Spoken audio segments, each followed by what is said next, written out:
நோக்கி ஓடி வந்து பொறியியல் நிபுணராய் பொருளாதாரம் மேம்படுத்தும் 5வது பிள்ளை சர்மிளா.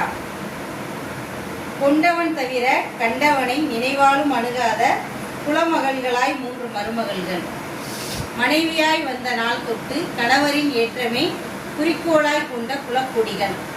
மனநலம் பயின்ற மருத்துவராய் சிவசங்கரி, மாணவர்க்கு பயிற்றுவிக்கும் பேராசிரியராய் ஸ்ரீ வித்யாபாரதி, உயிரியல் நுட்பத்தின் வல்லுநராய் மதிவதனி.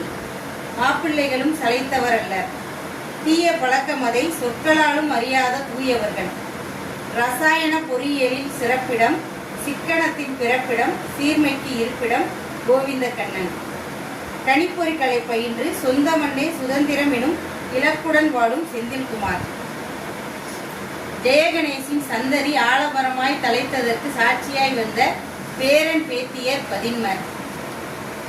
பேராற்றல் நாயகனாய் தாத்தாவின் வழியில் அருந்தொழில் புரியும் சூர்யா. அன்னையின் காவலனாய் தந்தையின் வழியில் மருத்துவம் பயிரும் ஹர்ஷா கணேஷ். அழகு மலராய் அவதரித்து அன்பின் செல்வியாய் உயர்ந்து அண்ணனின் வழியில் மருத்துவம் பயிரும் தர்ஷினி. இறைவனின் கொடையாய் எழில் மனம் அணி செய்யும் பொன்னோவியமாய் நீலாம்பரி.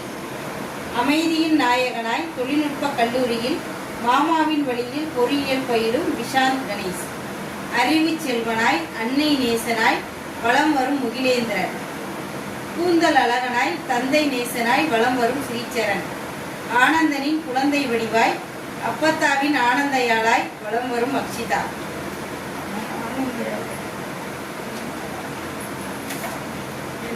அண்ணனின் வழியில் அன்னையை நேசிக்கும் குட்டி குழந்தையாய் கதிர்வேல்.